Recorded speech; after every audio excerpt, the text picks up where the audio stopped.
Good morning, and it is, as you can see, a day filled with light, and we're in the season of light here right now, where the sun is going low on that southern horizon, and the days are shorter and shorter, and then all of a sudden, boom, on the solstice, it will start to expand again. So this is a glorious time of year when we reaffirm that the light is always there for us. It always returns. How are you this morning, Barrett?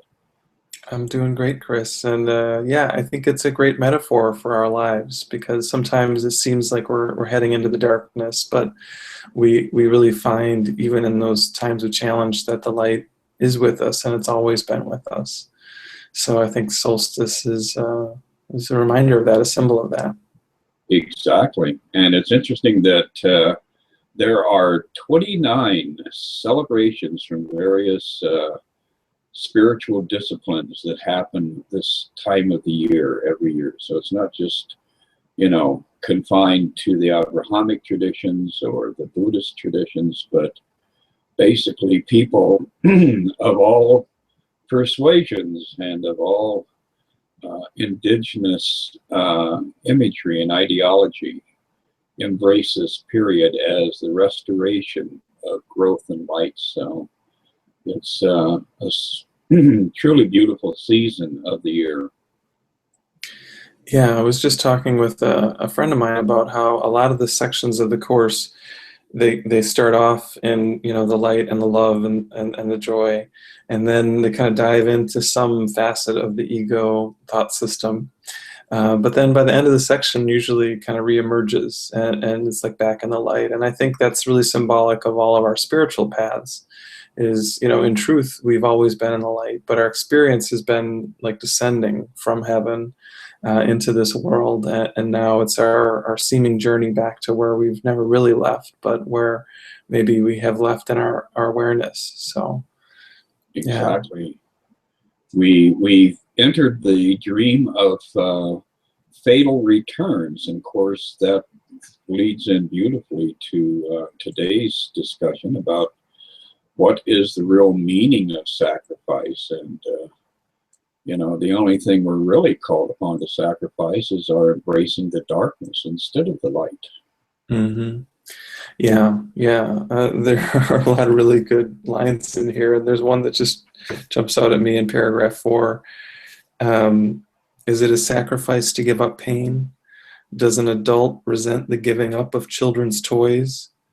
Does one whose vision has already glimpsed the face of Christ look back with longing on a slaughterhouse?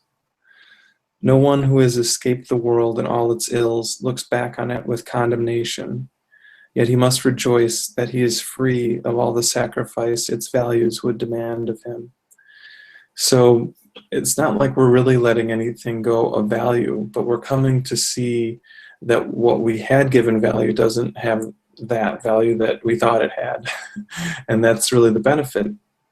If you saw an adult carrying around a little blankie like a 2-year-old does, you kind of say, well, maybe you're holding on to something beyond when you really need it.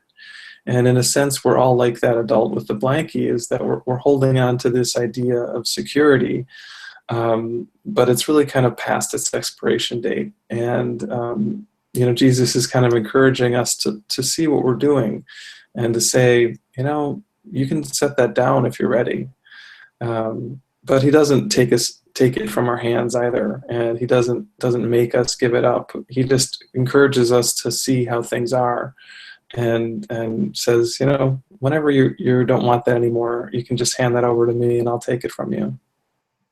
Exactly. And I like that also that image of the slaughterhouse. Being here in the Chicago region, we were the meat packers of America for decades and decades, and probably still are to some degree. But, if you go down into that region where the slaughterhouses are, there is a malefic odor in the air. And that really, once we start to look around us, even in the mountaintops covered with cedar and pine, those are merely odors that are trying to cover the smell of death that is in the air in this mortal environment that we have created. That's kind of a grisly thought as we're approaching Christmas and everything else, but nonetheless, we do have to look at these things and acknowledge realistically what it is that we're looking at. You know, just like we were discussing last week about, you know, are you seeing the image or are you distracted by the frame? And that really is what this world is all about. Yeah, yeah, it's true. You know, we don't always want to see that, the kind of the gory truth, the gory details of what life is in this world, that life in this world is dependent on death. There's really nothing here in this world that can live without something else dying. And, you know, sometimes even when we think about diet, there are people who switch to vegetarian diets to try to avoid animal death. Well, you're still killing vegetables, you know, there's still death as a part of any sort of, you know, living here. You need to consume something else. And, you know, what the Course is letting us know is that's not real life. You know, the life that we live here is not our true life. Our true life is eternal, it's joyous, it's endless, and we are still there in that state of bliss. But we've sort of like turned away from it in our minds, and we're attached to this dream that really emphasizes, you know, one or another, which is the ego's theme. And eventually we start to see, you know, I don't really want that anymore. I don't want the kind of the pain and the suffering that's associated with that. And luckily for us, you know, we don't need to change anything in the physical world. What we just need to change is our minds. We need to change the belief that we are kind of buying into. And then we can keep living in this world as we have before, but we are doing so with a different viewpoint. And that viewpoint is that really sacrifice is impossible. And yeah, that's really what Jesus is pointing us towards in this section. Exactly. You know, for anybody who has had a pet, cat, dog, parrot, barracuda, whatever it is that you like to hang out with, when you lose that animal, that pet, or even like me, I have pet ficus trees, you know, that are very dear to me. But you always feel that Did you have a pet devastation. barracuda, Chris? Are you telling me that? Pardon me? Did you have a pet barracuda? Are you trying to? Actually, I did, and it ate my other pets, and so I had to turn it back loose in the sea. But nonetheless, it is always devastating for us to lose our pets, and you know, I think that's one of the most visceral experiences we have in this world: the separation from people we love and from the pets that we have. And that is the ego's best and worst approach to convincing us that all of this is real, is for us to have to suffer the seeming loss of those things we truly, truly love. And yet, you know, when we wake up from the dream, we discover, oh, the puppy dog is still alive and still with me in this realm of spirit. It dwelleth within me and can't be destroyed. Only the body was released. So yes, it is definitely interesting how sacrifice plays into the whole game that the ego has created for us here. Yeah, yeah, it is true. You know, I think a lot of times we even think of pets associated with childhood and this time of innocence and playfulness, but you know, death enters there too. You know, I didn't have a pet barracuda, but we did have a fish tank when I was growing up, and there was one fish that was eating all the other fish in the tank, and it's kind of like this, you know, stunning, having to look in the face of death. Here's this thing that's supposed to be kind of light and playful and happy, this, you know, aquarium, and the reality is it's about, you know, one versus another. And but again, we don't need to stay in that mindset. So we can look it straight in the eye, and we can say, all right, I'm choosing a different mindset instead. I want to choose the idea of oneness and love instead of, you know, the kind of aggressive or adversarial beliefs that supported this world as it kind of has come into being. Absolutely, yes. And, the other aspect of all of this is that a lot of times things show up as unrealized dreams and desires. And that can be very crippling also, to have your fondest dream, your greatest hope, um, fall under that category of something that has to be sacrificed. And once again, we have to examine what it is that we're trying to achieve in life and wonder if it's really something of value in the world of eternality, or if it's just a whim, a fancy, something that we hold on to, and we have a desire to make it happen.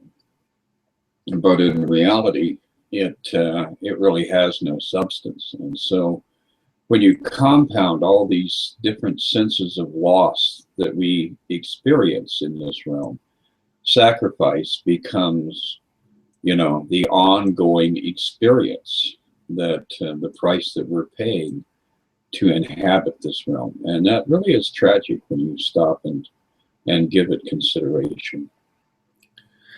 Yeah, and it really is a one or the other kind of thing.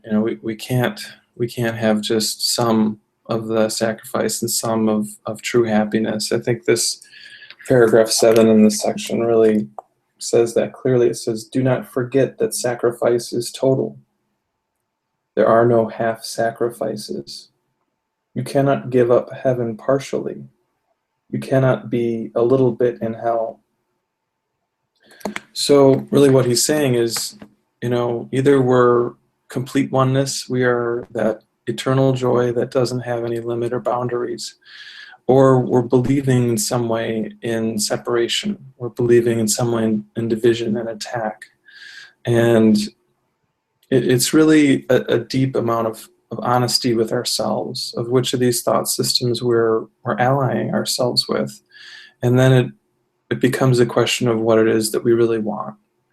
And there is a good amount of fear that's associated with really studying and learning this course, because a part of us really doesn't want to let go of the attachment to our individuality. And ultimately, that's what we're being asked to realize has no value.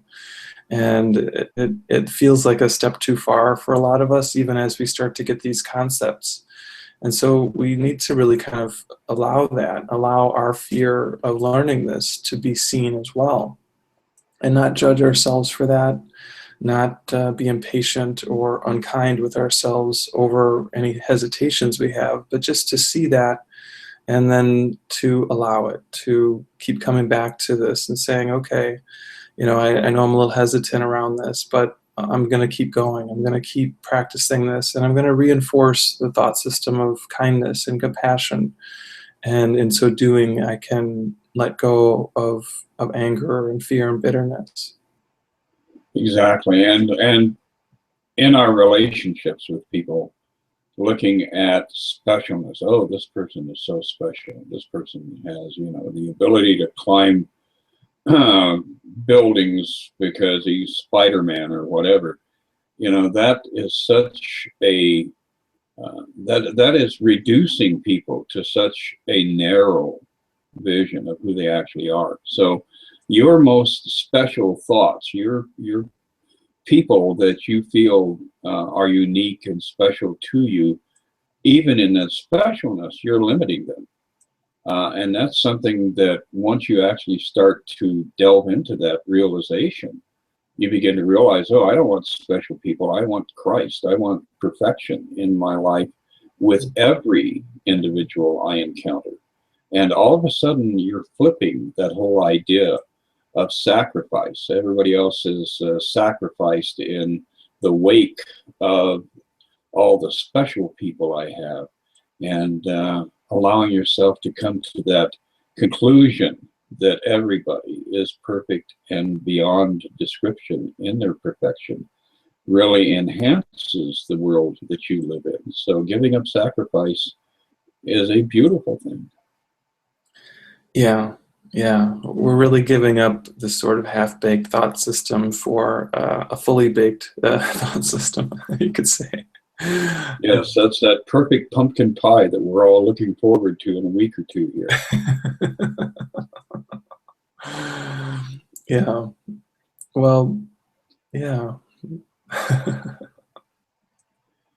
Well, Barrett, we do have something coming up on the 17th of January. We were mumbling about perhaps the first weekend in January, but in reality now we've got the actual date nailed down. So we do want people from anywhere on the planet to join us for this event in Alsip down at Transformation, where we'll be starting off 2016 with a Course in Miracles discussion. And we're titling that Step into the Light once again. Yeah. And I think that just fits our whole discussion here about how every time we acknowledge this attachment to the darkness, then it gives us a greater ability to step into the light. It reinforces our right-minded self and allows us to ultimately realize that we are that beacon of light that we're always looking for, that we don't need to find it somewhere else, that it's always shining in that heaven within. So I definitely learned a little bit about you today, Chris. I didn't know you had a pet barracuda, but you know, there's always a little bit more to find out, and I'm glad to be continuing on this journey with you as we learn about ourselves in so many ways. Yes, it has been a delight, and I definitely feel like I've come to know you with greater comprehension. You know, that when I had that pet barracuda, it was way back before you were even born, and I was living in that Seattle region, and a couple of girlfriends of mine came over, and they were living actually in a Volkswagen microbus, visiting Seattle and Vancouver and all those regions, and they wrote a song about it, and it was called Barracuda. So, you know, if you know those two girls, you'll probably know what I'm talking about, and the glorious era of the 1970s. Wow. That's pretty cool. That's really pretty cool. Yes. Well, I'm going to leave you with a lot of heart. A little pun there, but and we'll be discussing the next part of A Course in Miracles in 1 week. All right. Well, I'm kind of blown away by all that, but that's very cool. We'll have to talk more about that in our next conversation sometime. So you have a great week, and I'll look forward to next week as well. Absolutely. Have a fabulous week, everybody out there in YouTube land, and life is just getting better and better. Bye. Bye.